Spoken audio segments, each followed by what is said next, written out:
Good evening, everyone. My name is Jen Kloester, and on behalf of the Geelong Regional Libraries, I'd like to welcome you to tonight's Libraries author event with Kayte Nunn.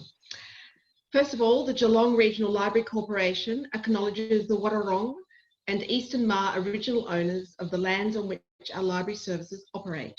We pay respect to Wadawurrung and Eastern Maar elders, past, present and emerging, and we acknowledge and celebrate First Nations people of this land as the custodians of learning, literacy, knowledge and story. So it's great to have everybody here, and looks like we've got about 20 participants tonight so far, and I know there'll be more people joining us in the next few minutes, so that's great. Just a few housekeeping reminders. You can participate in this live webinar by clicking on the Q&A button, which you'll find at the bottom of your screen, and typing in your question or comment. You might need to touch your screen to see the Q&A and chat function if you're using an iPad or an iPhone tonight. Also, this webinar is being recorded, so if you would like to watch the discussion later or again, or recommend it to family and friends, you can watch it via the library's website. It'll go up in a couple of days' time. So tonight, I have the great pleasure of introducing international best-selling author, Kayte Nunn. Welcome, Kayte. Thank you very much, Jen. It's lovely to be here virtually. Lovely to have you virtually. So Kayte, you're a former book and magazine editor and the author of 4 previous novels, including the international best-selling The Botanist's Daughter and the wonderful The Forgotten Letters of Esther Durrant. But it's your latest book that we're discussing tonight, The Silk House, which has been described as a gothic mystery. And Better Reading have recently said, and I quote, Kayte Nunn deftly weaves together the perspectives of her 3 very different female protagonists to produce a captivating story that lifts up and celebrates women. The Silk House is another brilliant novel from one of our favourite authors, an utter delight. So welcome, Kayte. Thank you very much. Thank you. A very apt quote from Better Reading, I will say, because it is all those things, and each of your novels is just wonderful. I've had so much pleasure reading them, each of these 3. But of course, tonight we're going to talk particularly about The Silk House, so we will talk a bit about your other 2 novels as well. So one of the things I just loved about The Silk House is that you actually weave together these stories, these women's stories, and you also weave together 2 timelines that are a couple of 100 years apart. And I think that whole weaving thing is such a wonderful theme. So can you talk to us a little bit about the origins of this book, please?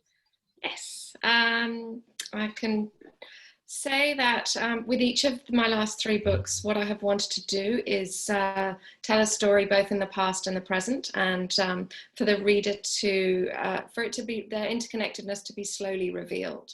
And particularly in The Silk House, that there's a mystery in the past that needs to be solved in the present. So that was a kind of starting point.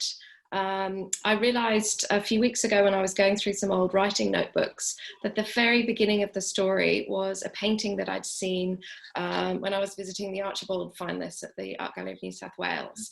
And there was a painting there by an artist called, oh, and now I've completely forgotten her name. It's called Portrait of Nell, the painting, and it's actually of an artist called Nell, who's a performance artist, and she's wearing this black gown, and she has long hair, and she's carrying a big staff, and on this sort of gown or cloak is daubed all these words in white paint. And this person in the painting just really caught my eye, and I was just struck by what a powerful figure she was. And I took a photo of it and stuck it in a writing notebook, and then kind of forgot about it, I suppose. And then it wasn't until I saw it a few weeks ago and I was like, oh my goodness, that really was the starting point for this novel. A very powerful woman, and a bit witchy looking as well. Yeah. I happened to be visiting England, where I'd come from, and the hometown where I grew up. And my father's wife at the time said, oh, did you realise that this house just on the high street, which I'd walked past hundreds of times, and I think it had once been a W.H. Smith bookshop on the ground floor, and I hadn't really taken much notice of it. And she said, oh no, it's all been restored, and it was originally an 18th century silk merchant's house. And so I went, and you can do a tour, and they've created the garden in the same way that it would have been, and it's just fantastic, and that really kind of got my imagination working. And then I had been on that same trip to one of my favourite art galleries, the Victoria and Albert Museum in London, and there's a beautiful costume gallery there, and I just love it. I could spend hours, days there. And there was a silk gown woven by a female silk weaver. The fabric of the gown was woven by her, and again it just struck me, and this gown looked as though it could have been made yesterday. It was in immaculate condition, and the way it had been lit, it just glowed. And so there were sort of that, and then seeing the silk merchant's house, the two things. I thought, well, then, you know, is there a connection here? Could there be? Could I imagine a connection? And then as I started to, you know, several months later, or even a year or so later, I started to think about what to write next. I had those ideas in the back of my mind, and I knew I'd quite like to write a ghost story. I've always enjoyed reading ghost stories and just looking over your shoulder when you're reading and hearing things go bump in the night and all that kind of thing. I'm very easily suggestible. And so I started thinking about that, and I was talking to my neighbour in Sydney, where I lived at the time, and she had gone to the school. There's a very prestigious boarding school in the town where I grew up, and she'd actually been to that school. And so we were just chatting a little bit about that. And she made a comment about the fact that they had, in the boarding houses, they had these women called dames, and there's a dame in this book. And again, I just thought that's a really archaic kind of thing to have in this day and age. And I had gone to boarding school myself, and at a time when boys' schools were just starting to admit girls. And although I didn't go to a boys' school, my sister did, and she was one of only a handful of girls who went to my brother's school. And so I liked that idea of something that was a very male environment having to deal with big changes. And so I guess all of those ideas started to coalesce and come together. Well, it's a tremendous achievement to actually weave those things together so seamlessly. And I must say that's something in your novels that I notice, is that you actually have a kind of gossamer lightness of the factual parts of all of your books, because there's a strong, may I say, botanical theme that runs through a lot of your books, beautiful floral imagery. There's also the herbal lore that comes through. You obviously have some kind of, I assume, a passion for that sort of thing, because that's also really strong, but you weave it all together really beautifully. So it might sound like a lot, but it's easy reading, which is just a real achievement, I have to say. So it's all very intriguing too, the silk house. So, you know, we have this merchant's house from the late 1700s, and there are these women, and you have several women, and this is, I think, another theme through your novels, these women who face very real struggles, historically real struggles, I might say, and yet overcome great adversity. I think that's fair to say. Yes. So in Silk House, Rowan Castle, Alice, Caroline, Thea, who's the modern girl in the 21st century. Do you want to talk a little bit about some of these women? Yes. Look, I think as a reader, it's really interesting and engaging to read stories of women who have agency, who get on and do things, and you know, the story doesn't happen to them, they make the story happen. It's a lesson I learned very on when I started to write fiction, that it's far more interesting for a reader to be carried along by the exploits of a character. And I'm particularly interested, in this book, I was particularly interested in playing with the tropes of mother and maid and crone. And so each of my characters had, and even Thea in the contemporary strand, you know, she was a mother, in sort of a stand-in mother for these girls that came to the school. And then in the historical timeline, there's a woman who wants to be a mother and another woman who doesn't want to be a mother. And then there's a maid and several older women as well. So it was really fun to kind of think about those ideas and include them in this story. Definitely. But I wanted women who and who are true to their time. Is really important as well. So it's quite important to be sensitive to that and not give a character, say for example, a maid in the 18th century, 21st century values really. So that's something I'm careful about. But I like the contrasts as well, and just to highlight that women still face discrimination and difficulties, just slightly different ones, or maybe slightly more subtle, and just the different ways they go about their lives, I suppose, and deal with that is always of interest to me. I think that comes through very strongly. And I thought that the modern story, if Thea, who goes to this school, which has been for 150 years a boys' school, but is now admitting the first group of girls. I also like the fact that it was meant to be 14, but it became 13 because one of them couldn't come. Yes, I noticed that. And of course, she is the person who really must work out, like she gradually works out some of the history of the house, because the house where these girls are going to be boarding is actually the old silk house that had been the merchant's house. So there's a whole story, the sort of the Gothic mystery, I guess. Did you intend to write it as a Gothic mystery? I'm not entirely sure. Not completely. I think it has definitely has some of those elements with an old spooky house and ghosts, but I wanted it to maybe be a bit more contemporary than that. So maybe it's a modern Gothic, if there is such a thing.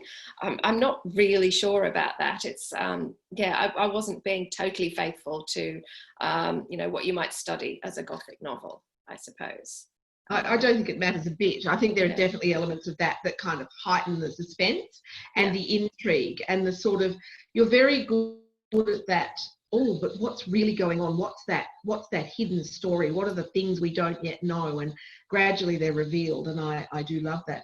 One of the things I also loved, I think, did you base the character of Mary Louise on Anna Maria Garthwaite?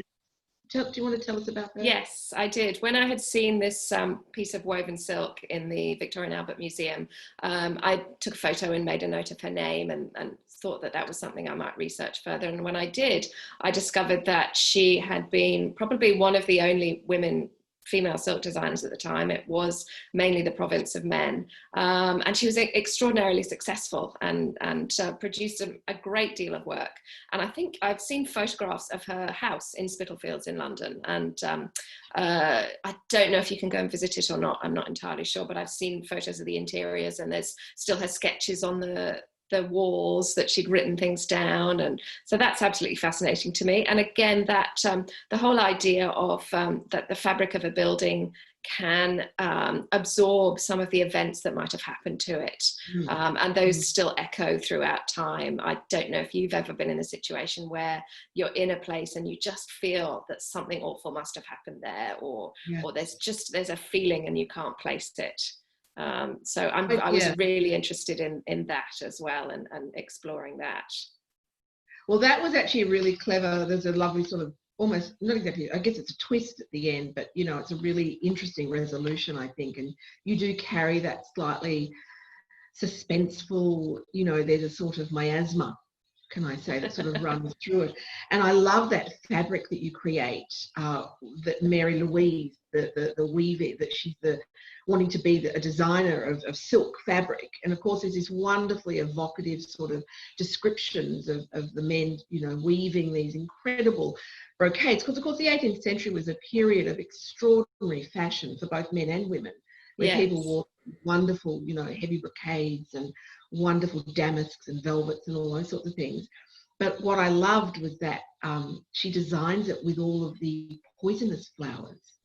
The foxgloves and the henbanes and the belladonna and all. I mean, it's just so you obviously knew quite a lot about flowers. I have some of those in my garden, so I always knew foxgloves. But so tell us about that, because you just create these such wonderful visual images.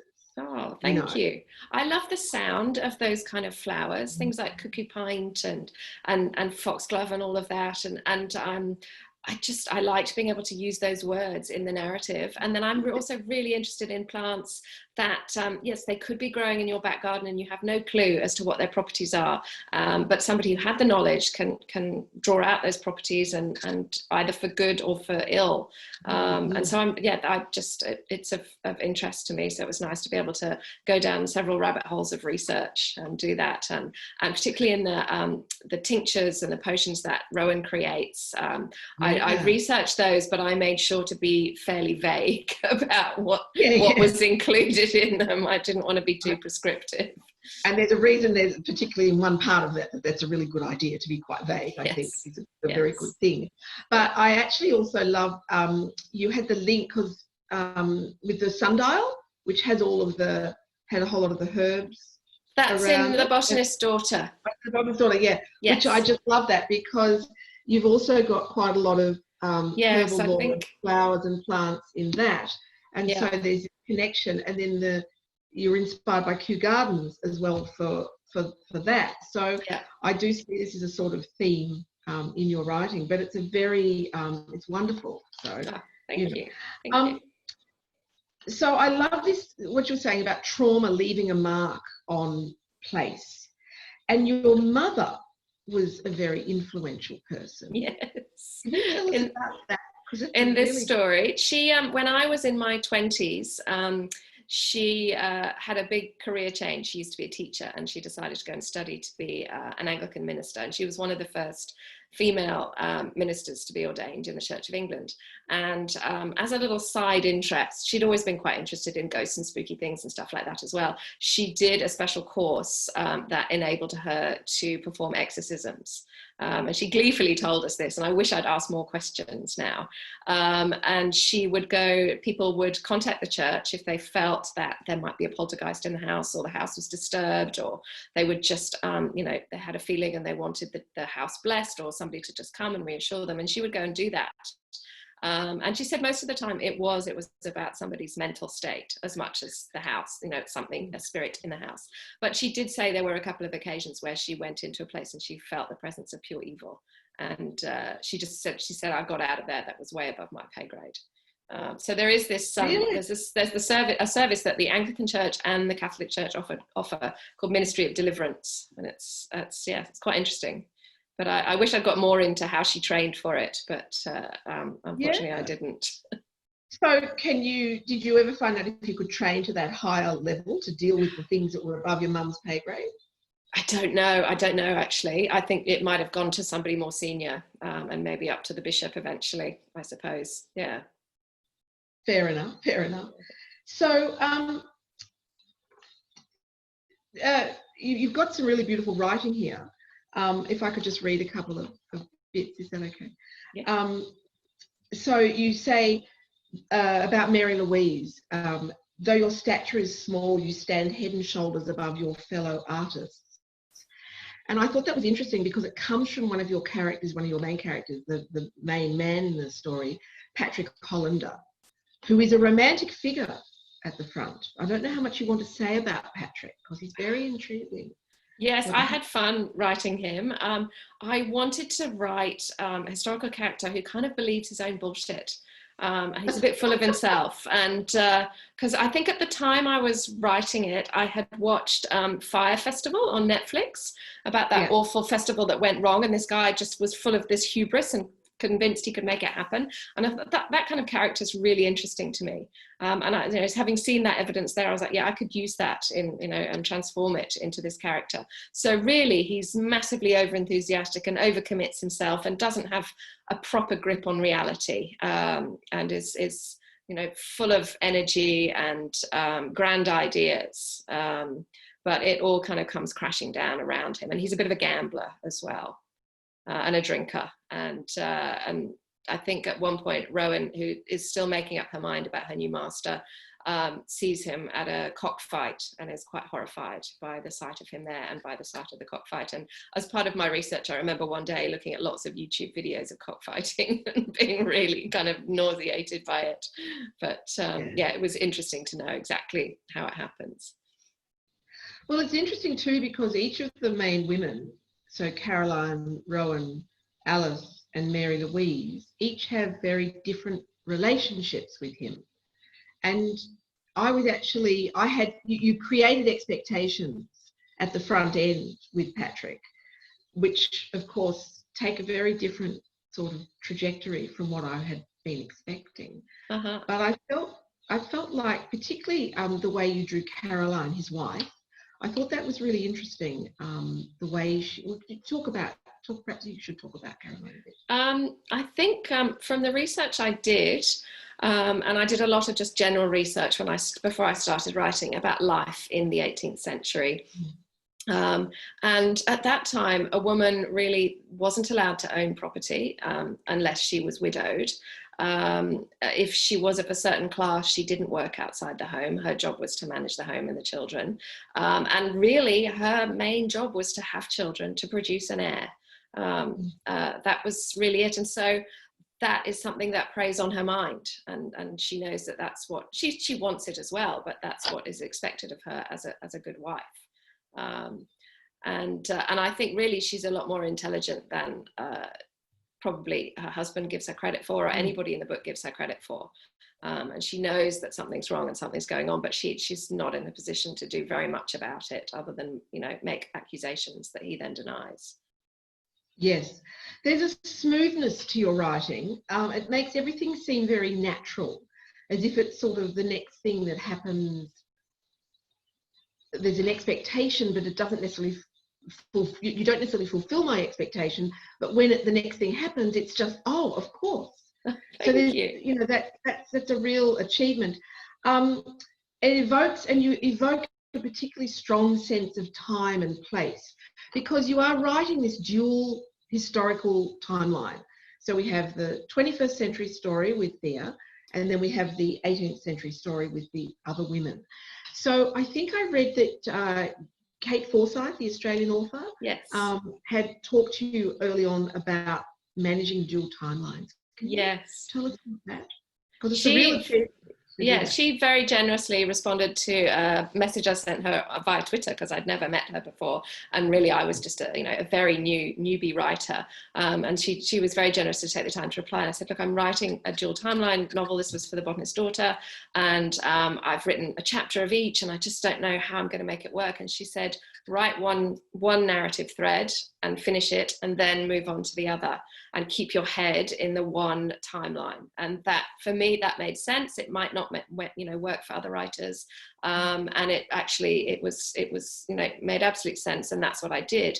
And then when I've come to weave the two strands together, it's not as hard as you might think. They just seem to fit together fairly well. And I think what I really wanted to do with dual timeline novels is to have each storyline as valid as the other, so not to have one secondary to the other, because I've read books myself and heard criticisms. People go, oh yeah, well, what was the point of that story, because this is the one I really liked, and it was there just to prop up the main story, but I wanted each to be valid and each to have its own narrative arc, and to solve problems, and for the character to change throughout, and that kind of thing. So that's really helped, and I think particularly in the Silk House, I liked that I was able to give Thea in the contemporary storyline her own reasons for going to this school, and the fact that she has a ghost of her own to lay to rest. That was kind of a fun thing to include. Yeah, as well. yeah, I really like that. I must say, towards the end, I thought that was really clever. And in fact, that raised an interesting point for me, because you actually have an Australian element in each of your books. Yes. Australian characters, or someone in Australia, Yes. So obviously you're English, you are English, but you're Australian. You live in Australia. Yeah. And have done for quite a long time. You also Yes. lived in America as a young person. Yes. So does the Australian part of you actually give you a certain freedom, do you think? Does it? Definitely. Yes. I think having lived here, just from a personal point of view and a career point of view, it just seems to me that there is more freedom to do things, to write, to try things. I think when I was in England, I always felt very constrained, and who was I to presume, and why shouldn't I? And somehow here, maybe it's a factor of age as well, I don't know, but it just seems a bit more open to possibility.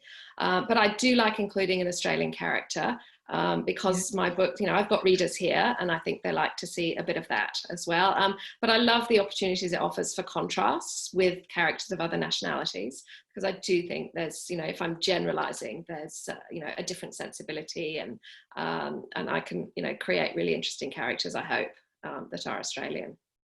No, you really do. I mean, I actually love that in The Botanist Daughter.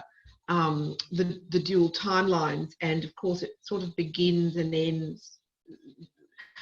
Both timelines have this Australian beginning in it, Yes. The modern timeline has an Australian beginning, but the earlier timeline has an Australian ending.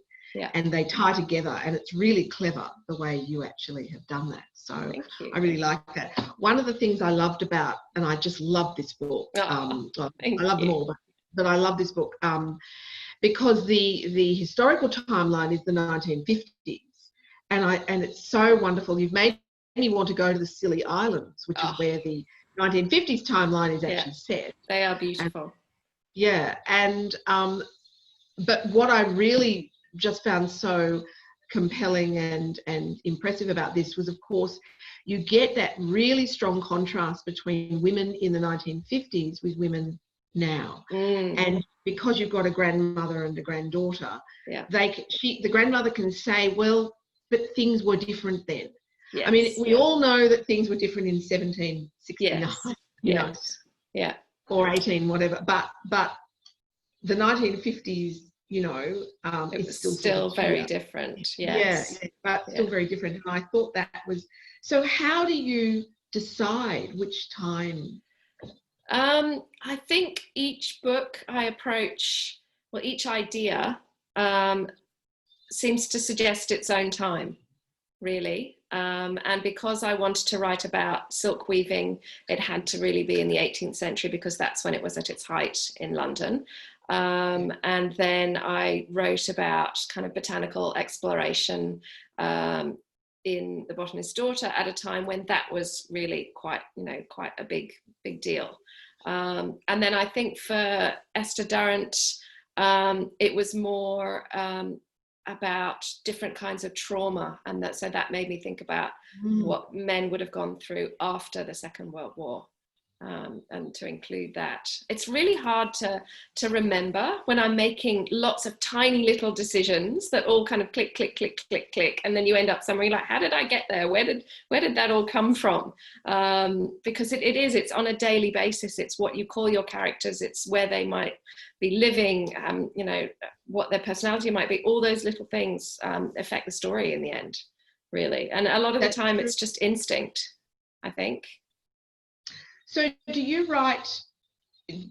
when you're going to write one of these books, do you work out your timeline first, your characters, your sort of story idea? What sort of order does it happen in?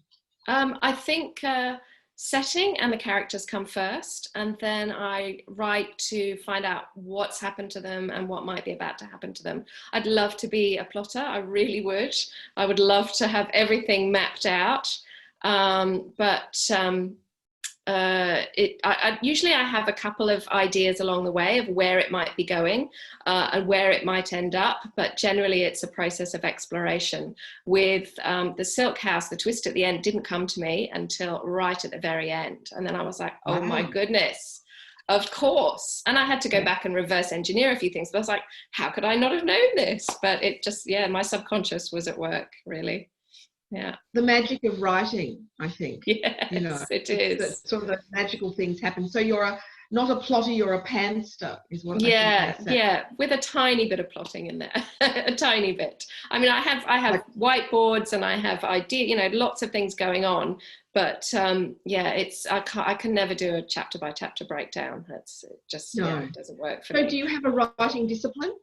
As in yes, I have a word count that I try and reach every day, and I get cross with myself if I don't, and I haven't had a good day if I don't. And I'm constantly, doing timetables in my head as to when I'm going to finish and how many words I might get done by the end of the month and all of that. Just to kind of keep myself on track, definitely. Yeah. And do you have a writing place, particular place in which you write? I do have quite a nice studio, but I'm often not in it. I might be sitting on the couch, or I might be in a cafe, or I get easily bored. So I like to move around a lot, and I might work in one place for a few weeks and then try somewhere else. So it really does vary. But I think for my posture, it's better if I'm in the studio and I have a big screen and a proper chair, and I really should spend more time in there. But having worked in a busy magazine office, a noisy office, I quite like a bit of white noise and hubbub around me as well sometimes. So yes, and it's sometimes if I go to a cafe, I can get more done in an hour than I might get done in 3 hours at home. So wow. yeah. So you're writing on computer or by hand? Yes, no, on my lap. I type faster than I can write, much faster. And sometimes if I get up really early in the morning and go at it first thing, that's the best time to actually, sort of quality and quantity in a short space of time. So I've started trying to do that, at least do a big quick burst first thing in the morning at the moment, because I've got another book to write. Okay, and do you edit as you go, or do you do a whole draft and then go back? I do little bits of editing, yes, and often I might get to about 20,000 words and then I'll go back to the beginning and sort of go through it again, and I'm always just fiddling and changing words around and just editing and playing with it, but I still have to get those new words out every day. Yeah. So oh gosh, I have a fantastic question just then. It'll come back to me. So I've just got a couple more pieces of your actual writing, if you don't mind. I just find you've just got some things that really kind of resonated with me. There's a wonderful piece in The Forgotten Letters of Esther Durrant, where you say, it was as though there were a lid on the land, closing in and pressing down, stifling her. And I just thought that was so evocative. So thank you. That's spending a lot of winters in England with that feeling. Oh. Okay. So there's a sort of poetic element to your writing. Thank you. Do you read a lot of poetry? Did you write poetry? I wrote terrible poetry as a teenager. Just notebooks and notebooks and notebooks of it. Yes, constantly. I loved poetry. I was a massive Sylvia Plath fan. I love the poets of the First World War. I still read today. I'm just trying to think. Philip Larkin, Stevie Smith, all those kind of 20th century poets I really loved. And then also when I studied English at university, a lot of metaphysical poetry. I did a special subject on them. So yes, I love the rhythm of language, the cadence. And if people ever ask for writing advice, I'm like, read poetry, because it will show you how to use language really precisely, and how to appreciate rhythm. And hear it in your head as well as out loud. So yes, it moves me emotionally. Poetry always, good poetry. You do have a definite cadence. There's a wonderful bit also in Esther Durrant. The dawn held so much promise, a fresh page on which to make a mark, the blots of the previous day washed away. And I just thought that was so uplifting, and thank you. She's on the beach, and she's had this. I mean, I was so stressed in the first few chapters of Esther Durrant when they're on the boat. Esther and her husband, and they're going to this island in the Scilly Islands, and so angry. Yes. And also because you're not sure at the beginning, you create that sort of sense of real unease and uncertainty of, is he this terrible man who's going to do this terrible thing to his wife, which men could do? Yeah, they could. 100 years, and did. Unfortunately. So I don't know how much you want to tell the readers. I mean, I highly recommend all three of your books, but I found that really good. So perhaps you want to talk about that a little bit. Yes, I can talk about Esther. I wanted to write an impossible love story. That was kind of the goal I had in my head when I set out. And then also remembering a story that my mother had told me about her grandmother, who was confined to a mental asylum when my grandfather, her son, was very young. And I think she'd had about 8 or 9 children, so I'm not surprised that happened to her. And they think it was with postnatal depression, which in those days was not really understood at all. It's only a fairly recent thing that it's been understood. And yet a large number of women do suffer from it. I was quite astounded when I looked into the facts and figures. And I learned that when I was researching that book, that my grandmother actually died in that asylum in her 70s. She's never left from her 20s to her 70s. She just never left. So that struck me as just so incredibly sad, and what a waste. So there was that in the back of my mind as I started to write that book as well. Yes. Well, it's coming through. It's a great premise. Thank you. And in terms of, you mentioned earlier setting and sense of place. I was a travel writer for quite a while, so I think some of that has stood me in really good stead of describing a place and giving a flavour, and focusing on little tiny details. I think I'm a bit of a magpie for little details of things that help just give the reader enough to create a picture in their own minds. You don't give the reader everything, you just give them little details that will then help them imagine it. Well, you certainly achieve that. That's that sort of gossamer lightness. And I mean, even I noticed in the Silk House, where there's a couple of pages there where they go and see the weaver, and he explains some of the the techniques of weaving and how it's done, but it's not an info dump. It's just a few paragraphs that just slot beautifully into the prose. So that's a real skill. Thank you. To be able to do that. No, there was a lot about weaving that I didn't understand either, so I just put enough in that that I. Well, I did wonder because you actually come across. I think, oh, she's so knowledgeable. It's quite intimidating. Because you've got all this amazing herbal lore, and then flowers and the weaving, and the thing about witchcraft. Now, see, that's so interesting too, because of course that ties Thea's story in the 21st, the modern story, to Rowan's story, in the 18th century. Yes. Because there is this theme of witchcraft and what that was about, and persecution. Yes, and it was about men and society really seeing women who were a bit different and being suspicious of them. And in the modern day, that's echoed by the new girls coming to the school, and some of the older schoolmasters being really, taken aback by this and not knowing how to deal with it and being quite negative towards them. And then in the past, the idea of women as witches. And as I began to research this story, I found more and more instances of women accused of witchcraft in the county, in Wiltshire. And it's not one that's particularly known in England for witches. It's not like the Pendle witch trials or things like that. But nevertheless, there were plenty of examples of that. And so I really wanted to include a little bit of that in it as well. And just to give a bit of an element, not too much, it isn't focused too much on witchcraft. But just enough to really plant questions in the reader's mind, and hopefully to get them to keep turning the pages, so they're desperate to find out, could it be this, or is there a logical explanation? And I think even at the end, the reader is invited to make up their own mind as to what could have happened. There's always that element of, I think, of women as threat. Yes. And that's very much part of what the witch hunts were about. And to this day still are. We're only a thin veneer away from that, what we think of as sort of back in the hundreds of years ago. But it's still very present. Women who were different or seen as having power. Must be punished. And you do create that sense of unease, and because Rowan has to be so careful. She understands, yes, that if you go does. A little bit, it's a very fine line.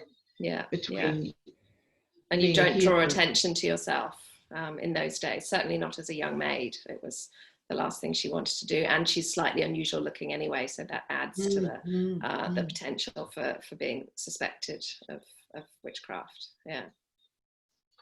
That sort of thing of difference, and the fine line, I guess. That was interesting that she, is disfigured slightly, and you also in Esther Durrant, you have that with one of the soldiers. Oh, that's true, actually. And I actually really appreciated that, because I thought it was very realistic. So many of the men who came back were so disfigured and had terrible time. Yes. I grew up in a military family, and I remember when the Falklands War was on, and seeing the footage then, and seeing, how terribly disfigured soldiers were then. So I think that was in the back of my mind as well. So the next book, what's that? Have you got any, allowed to know anything about it? Yes, I'm very excited. I've just sent back a structural edited version to my publisher. Oh, so I'm wow. waiting to hear if I've done enough, really. It's a dual timeline, and it's a mystery in the past solved in the present. And it's set in the Second World War in Burma. And then in 1999, leading up to New Year's Eve in Ireland at a country house for a big New Year's Eve party. And what I discovered was that in sort of noodling away and following a trail, that there was an Australian and British women's service called the WASBs, the Women's Auxiliary Service Burma, who served the closest to the front line of any service any female service in the Second World War. They were there, they were attached to an army, and they were supporting the troops. So that was absolutely fascinating to start researching.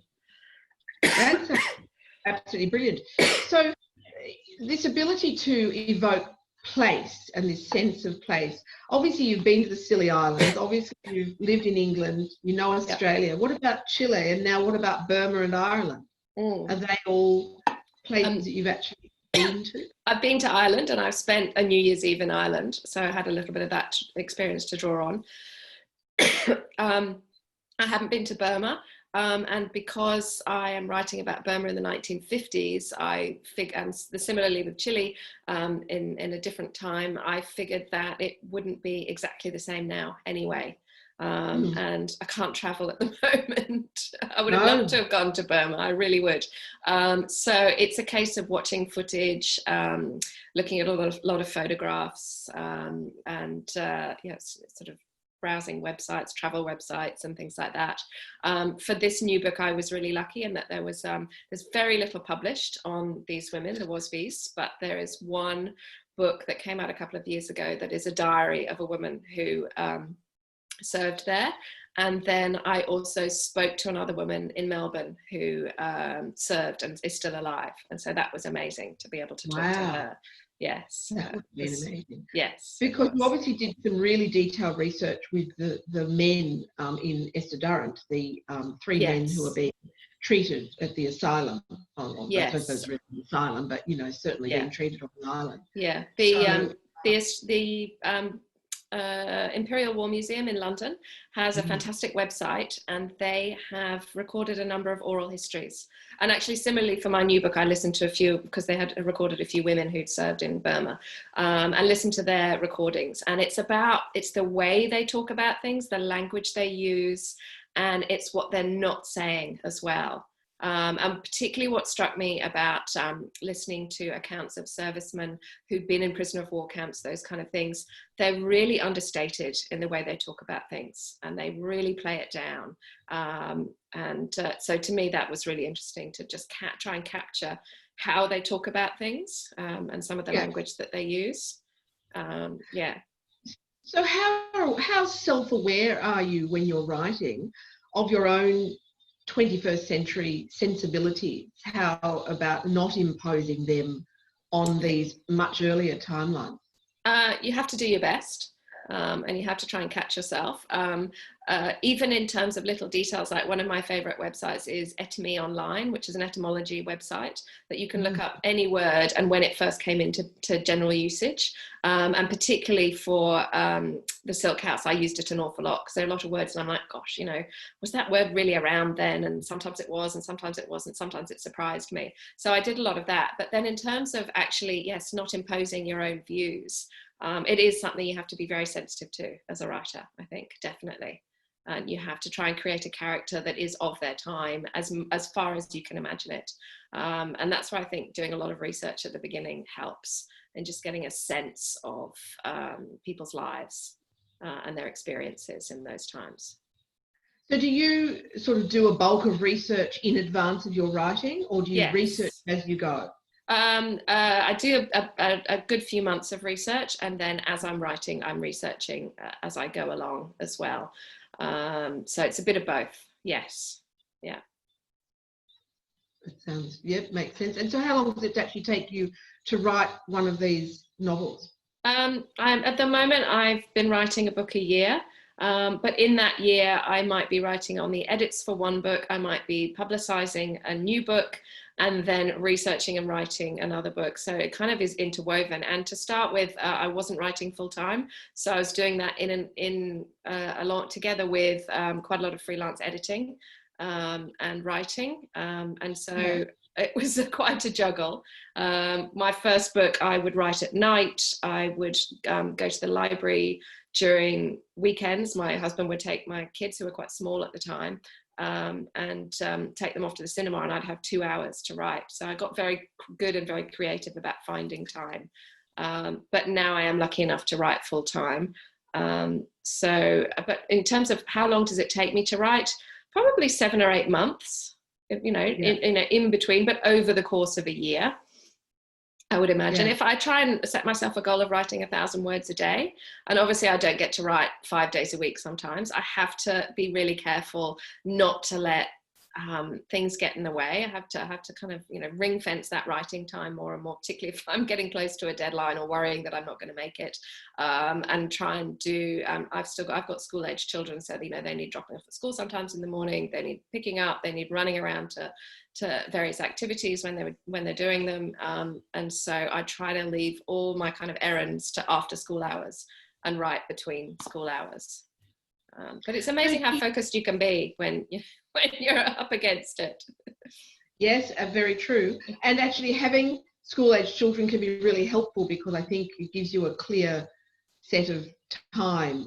This is the time you can write them when they're not there, and then they come home and you stop. Yeah, and you've lost your time, so you better get on with it now. Yes, exactly. Yes. Yes. Absolutely. So in terms of your actual writing career, so you began, obviously you were an editor for a long time for magazine Travel and Wine magazine, I think, right? Yes, Gourmet and Travel then Wine. You actually wrote 2 earlier books. I did. Do you want to tell us about that? Yes. I'd always wanted to write fiction. It had been that little tiny secret dream that I never told a soul about ever since I was a teenager, really. And my aunt actually says she remembers me writing short stories when I was about 8 for her. So, it goes back a long way. But I didn't think I was clever enough to be a writer, and, other people were writers, even though I'd worked in publishing initially in my career because I loved books. And so, ironically, every job I took, each job that I went for offered more writing, and that's why I was excited about it. So I wrote a lot of jacket copy when I worked in book publishing to begin with, and I loved writing that. So I still get to write that now, so that's quite useful. Absolutely. You've got the discipline of writing too, yes. writing deadlines. Yes. And absolutely. And also writing very sparely. If you've only got 700 words or 1,200 words to write an article, you can't waffle. And I think that's why I don't tend to write terribly long. I add to drafts rather than chip away at them in fiction. But my first novel, I had a friend of mine came up to me at school one day, at the school playground one day, and she said, "Guess what? I've written a novel and I think I've got a deal." And I was like, "Oh, that's my dream." Congratulations, but that's what I really wanted to do. So it became a kind of, it was great. It gave me permission somehow. I was like, well, if she can do it, why can't you, Kate, and get on with it? Because, it's now or never. So I did. I had a gap of about 6 weeks between writing jobs, freelance jobs, and I just sat down in the middle of winter and started writing this story. And it's a simple love story set in a vineyard, because I always loved visiting wine regions as part of my job. And I grew up reading a lot of Jilly Cooper, which I just loved. So I just wanted to write a fun, rompy story. And so that took me about a year, because I was freelancing as well and doing bits and pieces. And I got quite a few rejections, quite rightly so. And I didn't know what I didn't know then. As I went on, I've done more courses and I've read more books on craft, and I've really tried to look at the nuts and bolts behind what makes stories work. And the structure is something that I still am fascinated by and keen to learn as much as I can. And but I was lucky enough I had one agent who liked it, told me all the things that were wrong with it and how to rewrite it. And so I did, and then sent it back to her, and we found a publisher. So yes, it was a long time, but I was very lucky, because a lot of people, they write 2 or 3 novels before they can get a book that's accepted. So Now, those first two books, which are modern stories, not dual timelines, they're still in print. They're still available, aren't they? Yes. So what are they called? The first one was called Rose's Vintage, and the second one is called Angel's Share. And they're both set in the Shingle Valley, is that right? Which is a fictional valley, kind of loosely based on the Hunter Valley, very loosely based. Yeah. Lovely. So then you obviously made the transition from contemporary romance fiction of a kind to the historical fiction. So what prompted that shift? I wanted to challenge myself, I suppose. And the idea for the story came to me one day when I was walking in the Botanic Gardens. And it was like, okay, well, this is a story that's tapped me on the shoulder. All right, I'll have a go at writing it. It wasn't anything more than that, really. I'd loved history, so that that kind of research part of it absolutely fascinated me. Yes. So that's The Botanist's Daughter, and I was fascinated by this book because I have a very large garden, and of course this features daturas, which are a lot of people won't plant anymore because they're dangerous and hallucinogenic and all of that. Well, only if you go to a lot of trouble. Yes. But you sent me off on down some rabbit holes looking for the devil's trumpet to see if it really existed. So I was well done. I mean, thank you on that. So I thought that was really clever and creative. So now you are this historical fiction writer. You've got now these 3 books, nearly 4. Do we know the name of the 4th book? Or I don't think it's been 100% approved. And often the titles of my books change from what I give them as a title. It goes through several iterations before we find the one. And my publisher is very good at nailing a title, so she gets a big say in that. Yes. Oh, very, very helpful indeed. Yes. So now that this 4th book is obviously nearly done, have you begun a 5th book? I think that's actually the 5th. The 6th. I've lost count. 1, 2, 3, 4, 5. The 5th, but the 6th book's done. I might be on book 7. 5 books have come out. Oh, yes. Yes, but I'm talking about the historical ones. Oh, sorry. Yes. Yeah. So I've in the very, very early stages of thinking about what the book for, I would hope, would come out in 2022 is. Yes. So I'm working quite a long way in advance, and having worked in magazines, I'm quite used to working, months in advance, not necessarily years in advance, but yes. Yeah. So it's very interesting. I notice a lot more journalists are actually becoming fiction authors and doing very well. Yeah. So have you noticed that? Yes, and it's because the jobs for journalists are drying up and we need to make a living. There are far fewer newspaper and magazine jobs out there. I think that it must be a fantastic training ground, though, because as you were saying, you have to write to deadlines, you have to write to word count. Yes. And so, and there's obviously that creative spark that just a discipline would never be. Yes, and they do say, something to get really good at something, it takes 10,000 hours of practice. So there's that practice in writing. Although I have to say, I could write a sentence and I could write a non-fiction story, but I really did not have a clue about fiction, other than having read an awful lot, which is also very important. When I started, I did not understand the nuts and bolts of writing fiction. So that's interesting. Well, yes, Stephen King says, you can't write if you don't read. So you have to read. Yeah. And I think it's really true. Well, what sort of advice do you have for aspiring writers? I'm sure that we have some in our audience. And please, questions, if anyone wants to write a question, that would be fine. I'm sure Kate would love to answer questions. Yes, I would. Do you have writing advice? As in addition to the things I've said about reading poetry and reading, I would say grow a thick skin, because it's a very personal thing to write. You put an awful lot of yourself into a book. You have to. You can feel really exposed. A lot of people won't see half the things you think are in there, but you can feel really exposed. And not everybody is going to like your books. That's just not the way books work. And as Elizabeth Gilbert says, you can be the ripest, juiciest peach on the tree, and somebody isn't going to like peaches.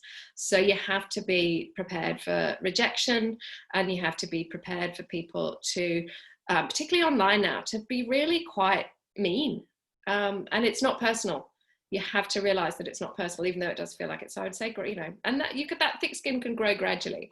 I would say write as often as you can, because writing is like a muscle.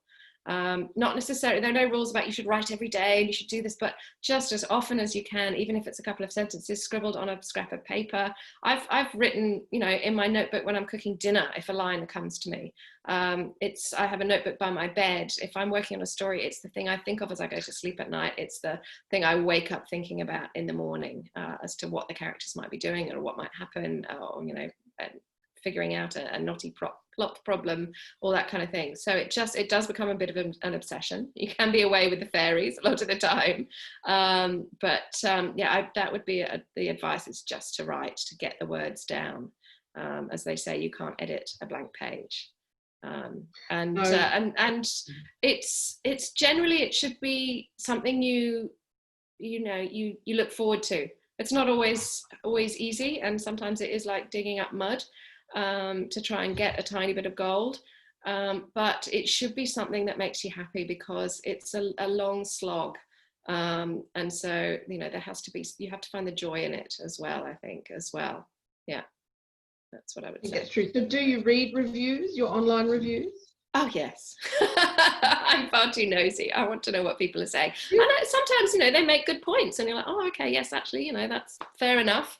I think that often, though, a book is a contract with a reader, and they have to bring something to it as well. And if you're not in the right headspace, or you're not concentrating, or it's just not the right book for you at the right time, that's not the fault of the book particularly. You know, the two have to come together as well.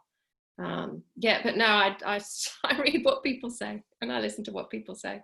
And of course, you always, you know, you don't remember the compliments, you always remember the criticism. But, you know, I'm always striving to write a better book, and for each book to be better. So, yeah. And so what do you actually notice an evolution in your writing? So if you think back to your first novel, definitely, and now to the Silk House, obviously, you know, you've been writing. I mean, you produced a wonderful. These three, I haven't read your first two, I'm sorry, but these three, you produced a book a year for 3 years. Yeah, a really excellent book of high quality. So have you noticed an evolution in the course? I would hope so. Yes. I still get massive structural edits, so maybe not. But I'm more satisfied each time with them. I can still find things that I would do differently, but I just feel that I'm learning more, and hopefully that's reflected in the book. I'm trying to write a more nuanced book, but also a really compelling, pacey, fast, you know, page-turning mystery. I think that, you know, I want a reader to be completely absorbed and not be able to put it down. So that's what I'm aiming for. Well, I actually got quite teary at the end of Esther Durrant, I will say. So that's always, I think that's always an achievement. That's a good sign. You know, yes. And the Silk House, of course, you know, each of your characters is fully fleshed. So they're three-dimensional characters. You know, there's a mystery, there's unexpected developments or evolutions, or perhaps regressions in Patrick's case, perhaps, that I think, you know, really do reflect. There's that real sort of real life element, I think, in your books, but at the same time, it's a kind of compelling escape fiction. You know, they're lovely. They're really good to. I actually got to curl up by the fire because it was pouring rain. You know, perfect. Lots of lovely hours. So I thank you for that. Oh, thank you. And I highly recommend them. So, you know, look, at the end of this, because we've run out of time, which is a real shame. But that went fast. Yeah, I know, it's gosh. But you can, of course, purchase copies of The Silk House, The Botanist's Daughter, and The Forgotten Letters of Esther Durrant at your local bookseller and online. And of course, the library, the Geelong Regional Library, our fabulous library, has many copies, so you can order them from your library online as well on your phone. And if you're not actually in Geelong, you can probably order them from your library, wherever that might be, or from your local bookstore. So do make sure that you are taking full advantage of Kayte's talent and expertise and her wonderful storytelling abilities. Wow. So thank you, Jen. Thanks Thanks for your excellent questions. It was great to talk to you. Absolute pleasure. It's been just such a pleasure to read your beautiful books, and I'm now really looking forward to the next one. So when will that be out? Actually, I think it's coming out a little bit earlier next year, so in time for Mother's Day. Oh, brilliant. Okay, so we can look out for that sort of in April of next year. Yes. Perhaps we could have another conversation about I'd love the to. next one. Love That to. would be fantastic. Okay. So, and also everyone, while you're on the website, on the library website, check out some of the library's other upcoming events, including Chris Flynn discussing his latest book, Mammoth. And I think also we have a talk with Kayte Grenville and her new book. So, which is always fun too. So we love our library and we love our library conversations. We especially love our wonderful authors. Thank you very much, Kayte. Thank you, Jen. Thanks, Jen. Good night, everybody. Bye. Night.